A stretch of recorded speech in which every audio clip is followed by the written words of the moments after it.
Welcome to Digging In. I'm your host, Tasha Calver, and I have a guest today that needs no introduction, but I'm going to introduce you anyway. Korie Robertson, welcome to the studio and to Digging In. Hi there. Thanks for having me. Oh my goodness, it is our pleasure to have you. I'm so excited to sit down and talk to you. You know, you and I actually have many mutual friends. Michelle Mitchell is one of our mutual friends. Love her. Oh my goodness, she is precious. And you know, I just got to line dance with her. No. Yes, we were in Colorado at this great place called Lost Valley Ranch, and we did line dancing, and it was so much fun. Oh, that and rode is horses the best. and all the fun things. Oh, yeah. that's so okay. So I had lunch with her the day after she got back. Oh, good. Yeah. And she was telling me about going to Lost Valley, and so she came in, and so she and I have been texting. She was so excited that you were going to be coming in, and then Amanda and Rachel over at She Reach Truth. I just love them. Amazing. Such like-minded women. But the reason why you're here today is because I have a new friend, Anna, that is has been on the podcast recently, Anna Miriam Brown, and she is, of course, the writer and composer of his story. And so by a long string of who knows who, you and I got connected, and I am so excited to just sit down and talk to you today, of course, about his story, the musical. We are so excited as that's kind of local to us. But also, I would just love to hear a little bit about your story, if you're okay with that. Yes, I love it. Yes, Anna's kind of a new friend to us too. Like, we literally met her last summer, which is what's so amazing about the fact that we're here now opening His Story the Musical, because we met her last summer when we found out about this musical. We were like, okay, we need to get to know the writer a little bit, make sure she's like the real deal. You know, Right. You're writing a musical about Jesus. It's got to be, it's got to be right. Sure. And so we did a Zoom with her and just were blown away. We're like, wow, this girl loves Jesus so much. She knows the word. She has just such a incredible heart for just, telling people about Jesus in just whatever way she can, and in this most creative and beautiful way. So talented. We're so excited. So anyway, we got to know her last year, and now here we are at the opening of the musical, which is just all God, because it's one of those things that you're like, it's beyond what we could have ever imagined. And whenever you see it in the tent, it's unbelievable. And the fact that it happened this quickly, it just doesn't happen. It really doesn't happen like this. Yeah. I mean, if you just met her last summer, it really has happened so fast. Well, I want to talk more about that, but you said that it just had to be a God thing because of how fast it happened and how you got here. Tell me, would 15-year-old Korie have seen yourself sitting where you are today, or was that a God story as well? That's absolutely God's story, which, you know what is funny, because you said 15. This is so weird. So, I'm not one to have a ton of prophetic dreams or anything like that. But what's so weird, when I was 15 years old, I had a dream about that I was on The Tonight Show. Then it was Johnny Carson. I remember. So when I was a kid, I had a lisp. I had a really strong lisp, and I still had that lisp when I was 15 years old. I had gone to speech therapy when I was younger, but it didn't work, and I just still had it when I was 15. And in my dream, I was on The Tonight Show, and I had a lisp, and I woke up, and I thought, I think I need to get my lisp fixed, if I'm ever on The Tonight Show, as if. I mean, living in West Monroe, Louisiana, had no indication. Hey, that was some faith you were exhibiting. Exactly. I wasn't even going to be an actor. I wasn't going to be on television. There's no reason for that. But anyway, I woke up and I told my mom, I was like, I think I need to go to speech therapy and get this lisp fixed, just in case I'm ever on The Tonight Show. Well, fast forward, 30-something years? I was probably 45. We don't have to talk about whatever. Yes. Anyway, we were on The Tonight Show. It wasn't Johnny Carson anymore. It was Jimmy Fallon, and got to do that. And so, I would never have dreamed, but I did kind of dream. You kind of did. I kind of did, which is really weird now that you mention that it. Beautiful? I love that. I love that so much. So you did not see yourself. You kind of saw yourself. I did not see myself. I don't know why I dreamed that, but I did not. Well, God might have seen it. I think that's what it is. Yeah. Where was I headed? So, Willie and I got married at 18 and 19. Okay. So we were babies and headed to college, and I majored in art education. Okay. I loved my art teacher in high school, and I wanted to be an art teacher. Wow. So I majored in art education. I never actually did that. As I was graduating, I was 5 months graduating from college. I was 5 months pregnant with John Luke. and decided to be a stay-at-home mom. And actually, I did these hand-painted duck calls for our family business, Duck Commander. Wow. So Willie's family business was Duck Commander, and he had grown up in that business. And at that time, he was never going to work in the family business. He was just, that he had done it his whole life. He had, whenever they were kids, they had to make boxes. If they sat down to watch TV, they had to make boxes. He said his fingers were stained from dipping duck calls. And so he just was like, I'm not working in the family business. I like to say that was kind of his rebellious period. It was when he didn't wear camo very much, and he shaved and showered, and you remember those days, exactly. Huh? I remember those days. He was a little bit preppy even at that time. That's so. fun.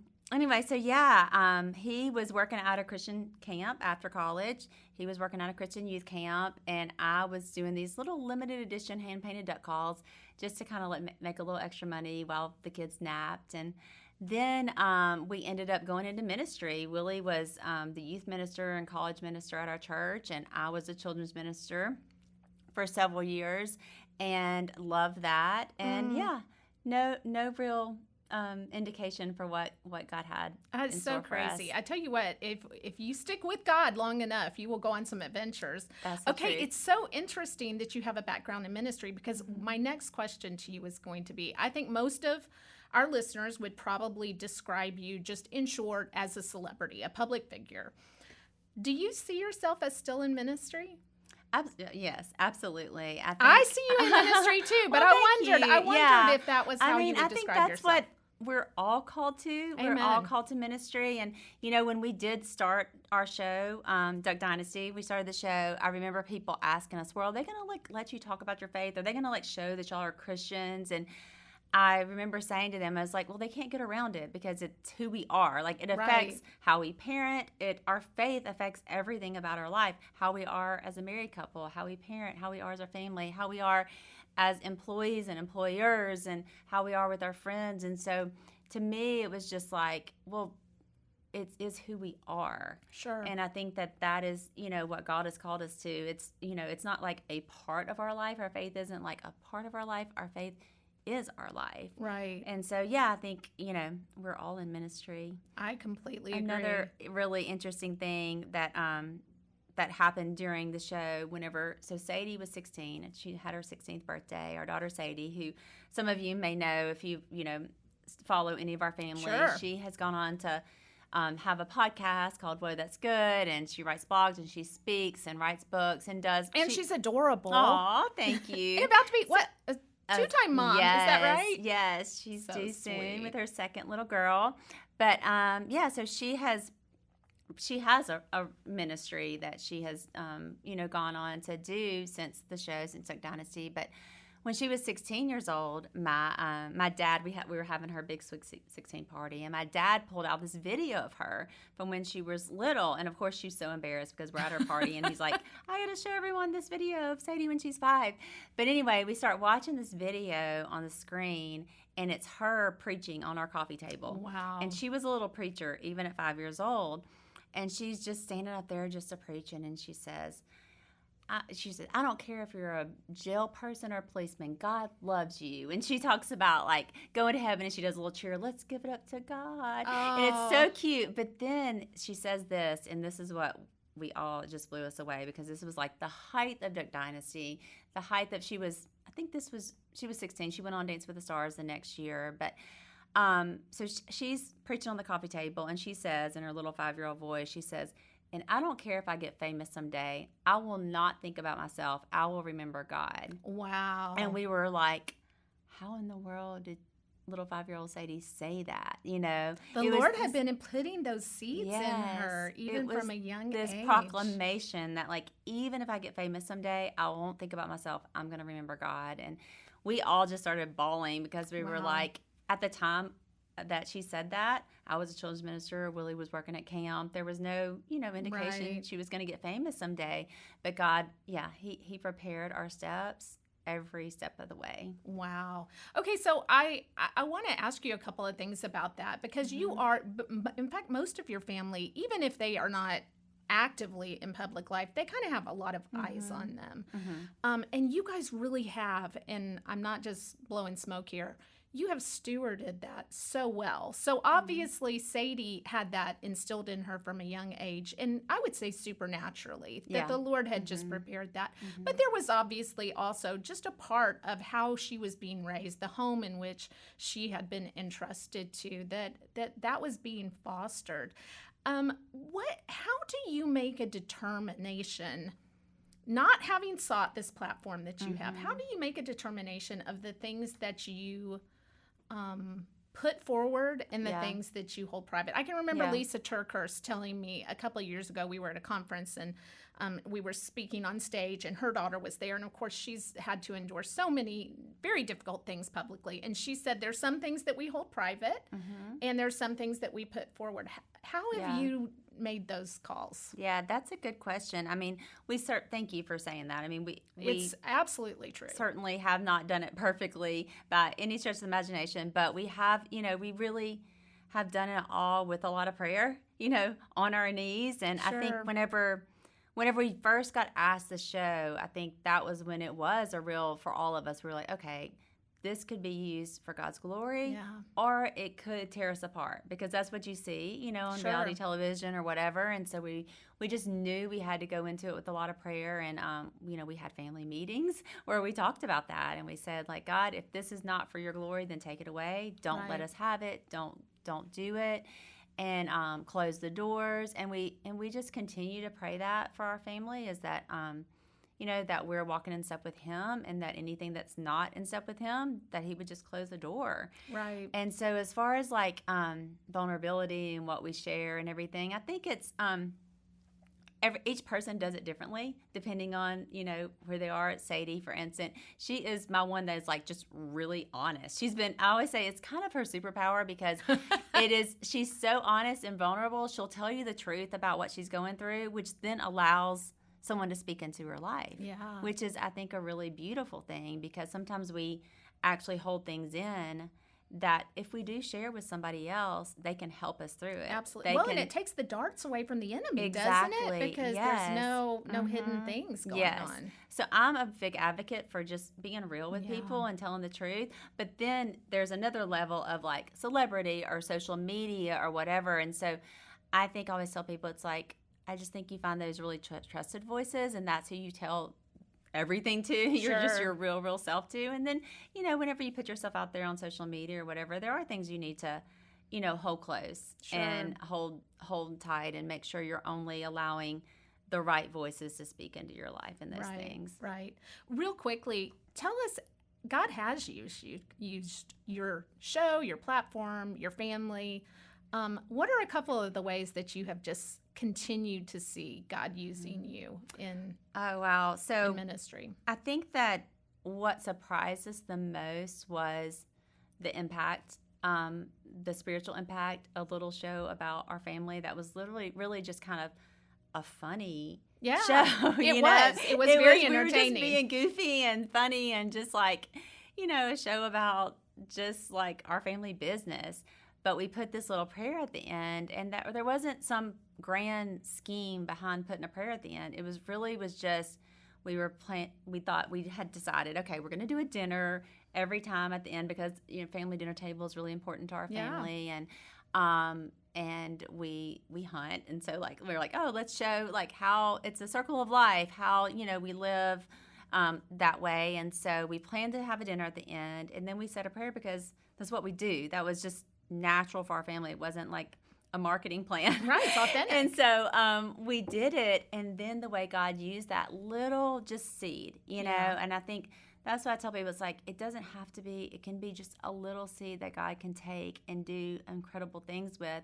And the way people have responded to that and come up to us, I remember getting a letter. We got so much fan mail and all the fun stuff during that time period, and still do. But I remember a group, they called themselves the Duck Dynasty Club, and they were in a school, and like the lunchroom table, they sat together and prayed together at lunch at public school because of our show. And then people just with tears, like, I watched your show with my dad as he was dying, and it made such an impact on his life. And my husband, has never gone to church with me, but because he sees real men willing to say they love God and go to church. Now my husband goes to church with me. But so it was just like that, just us kind of saying like, hey, we're willing to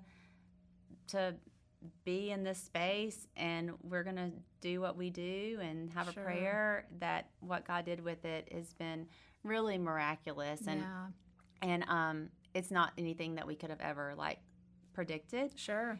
And so I would encourage people. I think that is the thing. It's like it doesn't have to be big. Just it can be small, and maybe our TV show was big, but just having a prayer, that was a very small thing, but God used in a really powerful way. Well, and it was your story impacting others' stories. And everybody does have a story. Right. Okay, you've recently revealed on social media that you guys are actually taking your story to the big screen. Yes. And with The Blind. Yes. And that's coming out in September. Now, that is the story of Phil and Miss Kay. Is that right? Yes. Okay, so talk to us a little bit about how the Lord prepared you and kind of how you knew that He was saying, okay, it's time to tell the story. Yeah.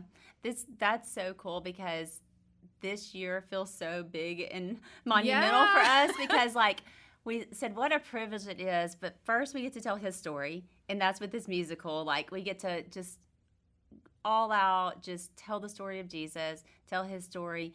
And then later in the year in September, okay, that opens in May, and in September we get to tell our story, but the point of our story is Jesus. You know, it's like the whole reason for our story is Jesus. And we would not be here today. None of this would have happened had not what happened in that film that we're going to show happen. So as far as like why do we feel like it was time, I'll admit, so we actually started a production company called Tread Lively about 2 years ago, around 2020. And after we did Duck Dynasty, we knew it really opened our eyes to the power of entertainment. Absolutely. And how it's shaping our culture. And I feel like it was one of those, I'd had blinders on a little bit. I knew, okay, entertainment shaping us. And of course we, what we put in matters and that kind of thing. But the way Dynasty impacted people, I was like, oh, if it's impacting people that much this way, then what's the other side doing? Oh, that's and a good how is point. that impacting our culture? And so ever since then, we're like, okay, we need to do more. We need more believers in this space. Sure. And it felt like sometimes Christians are kind of scared to get into Hollywood or entertainment, and like, wait, we are supposed to be called to be light in darkness. We need to be a city on a hill. So we started a production company, and our partner, who's Zach Dasher in Tread Lively, he was the one who really said we need to do a film about the family story. And Willie and I first were like, oh, is that the first one we should come out with? I don't know, like, what's. And I think probably we were a little nervous because we're like, okay, that's daunting to like tell your family story on the big screen, and because you got to get that right, so.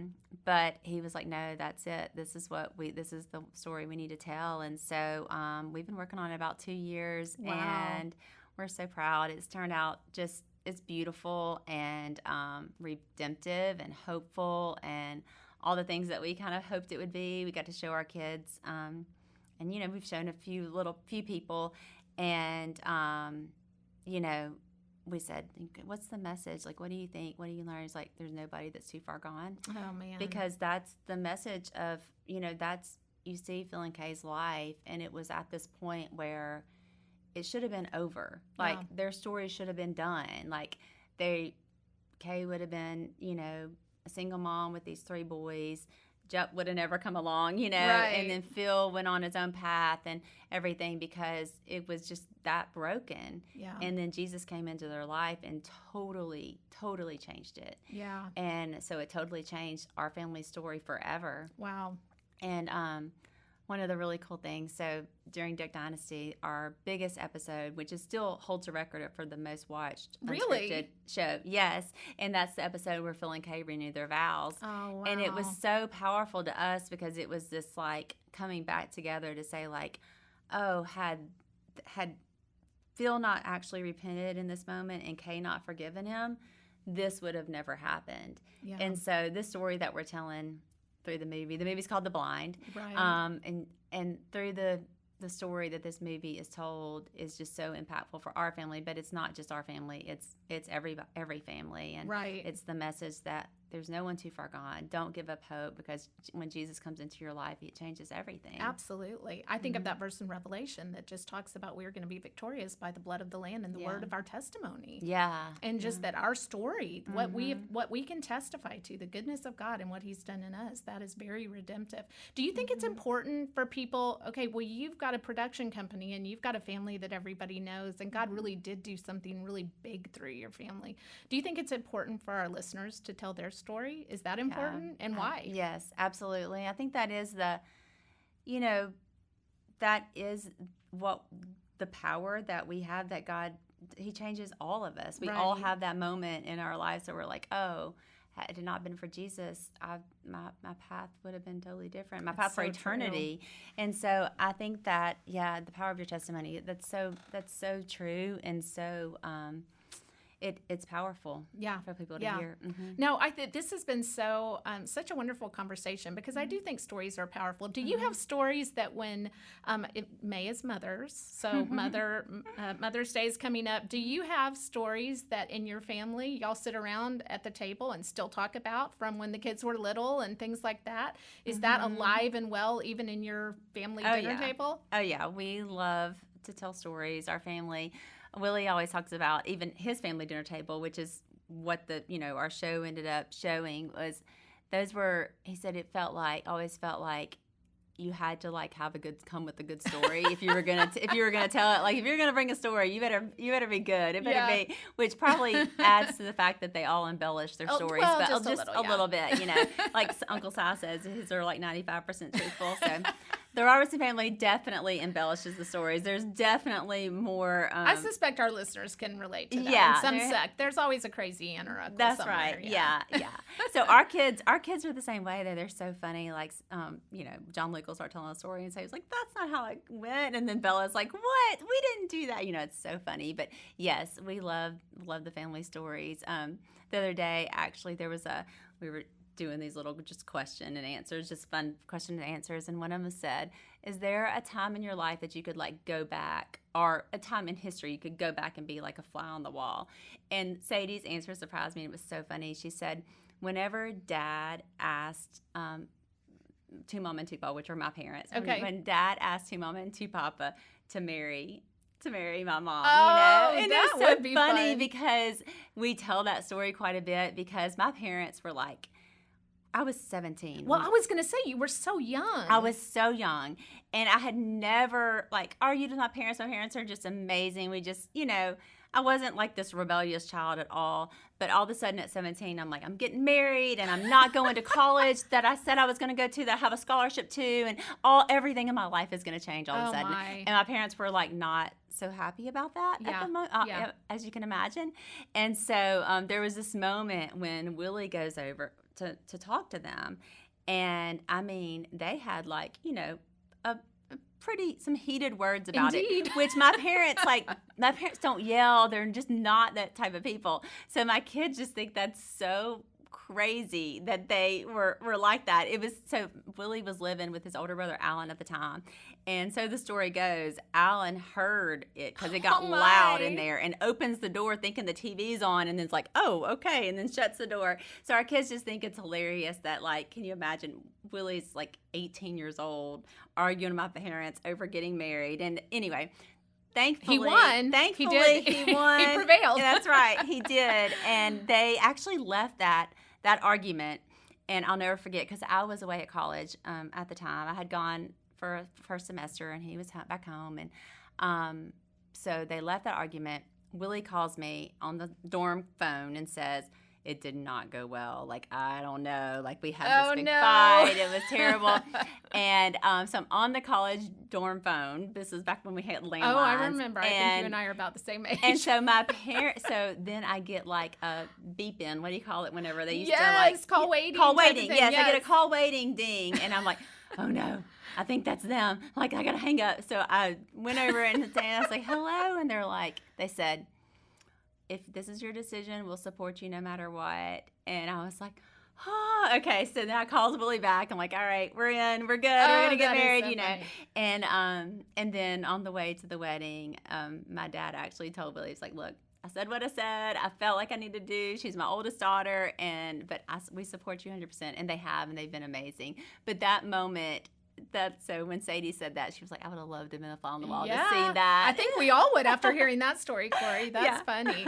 Okay, well, you've had actually most of your children at this point have gotten married. Have y'all been repaid that nice favor of having? We were way too nice. Okay, we were way too nice to all of our kids. Yes, regrettably, I guess. I feel like we should have just given them a little bit more resistance. No, we did not do it. But Willie and I talk about, we're like, we do think it was good for us because we had to kind of like meet that resistance and like say like, hey, we're in this. And even when the times when we were like, whoa, this was harder than we thought it was, we had to prove our parents wrong, Yes, so yes. It was kind of good for us. But no, all of our kids, we just had another wedding. Our son Will just got married this last weekend, and it was amazing and so much fun. And every single one of our kids' weddings have been so special and just different and unique and perfect for them. And it was amazing. I can tell that motherhood suits you and grandmotherhood. You've got, how many grandchildren do you have? We have 5 grandkids and 2 on the way this year. No. So, Oh, that's the best. Okay, what's your grandmother name? KK. Okay. I was going to be K-Mama, so my mom is 2 Mama. And so I was like, oh, I could be K-Mama. And then one of our grandsons calls me K-Mama still, but the rest of them KK. I think KK is just easier. So did they come up with that? Yeah, they started with KK. And so I think that's winning out right now. They're also young. The oldest is 4, youngest is 1. So they're also young, but right now I feel like KK is winning. Well, see, right now I don't have any yet, but I've got 2 married daughters, and I keep trying to convince them that I get to decide what the name is, but they tend to think they get to decide. So I was hoping you would be an ally here. I started with K Mama and it shifted to KK, but I'm okay with that. So I suspect we're just okay with whatever they will call us. That's what I'm assuming is pretty much it. The grandparent life is so fun. Oh, I cannot wait. I can't. In fact, my son-in-law is actually the one behind the camera today, and so if anyone is listening, I'm ready. I'm ready. They're both going like this. No, I don't think they are.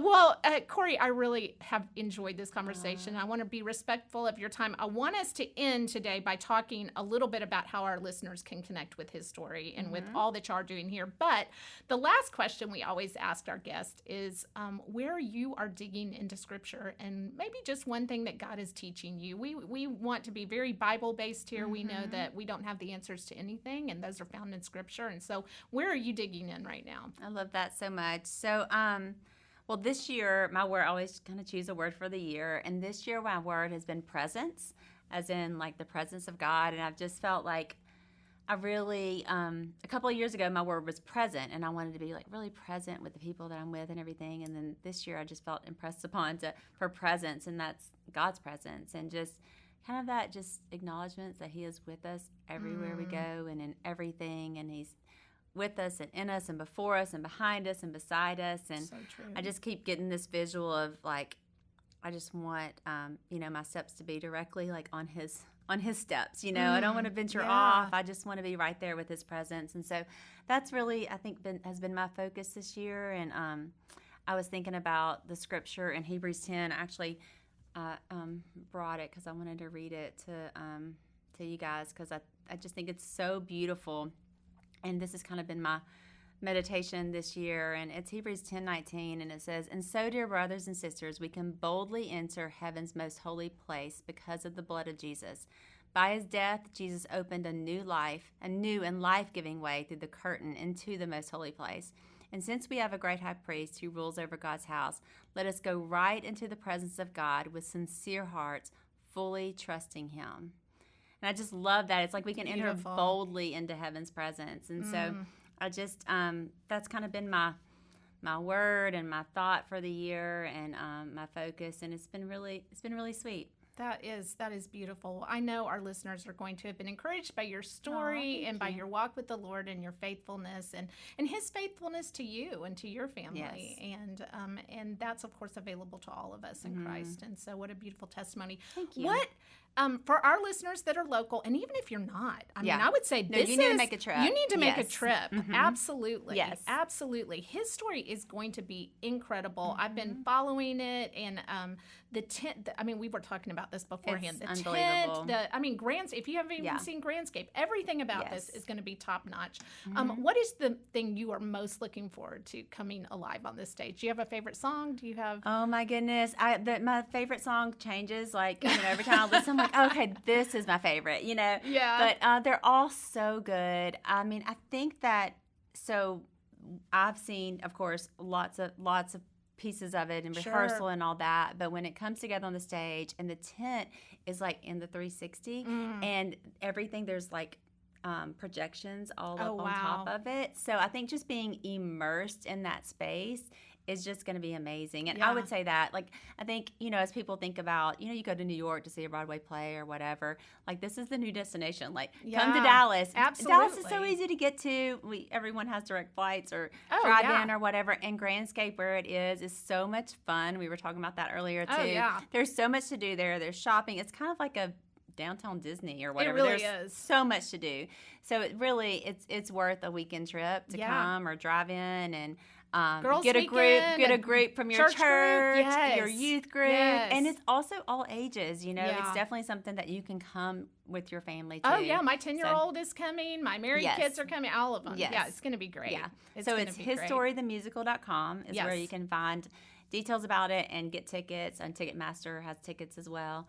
But yeah, come see Awesome. it. And then our Awesome. movie, theblindmovie.com, and you can sign up. We actually just released a teaser trailer. You have to sign up. Oh, really? Yeah, sign up Oh, on I'm gonna go do theblindmovie.com that. and you Yeah. get to see the teaser trailer that's Yeah. out. And we're really excited about Well, I that. will say, just the picture, the still that y'all posted, you got actors that really looked like I think I could have figured out who they were even without knowing. So way to go. That was fun. Thanks. I'm excited about that. Well, Korie, I have really enjoyed this conversation. Thank you Me so too. much for stopping by. And we are going to be cheering you on. How can our listeners connect with you? I know you're on Instagram. Is that where you're most active? Yes, Instagram is Boss Hog's Wife. I've Okay. been that forever.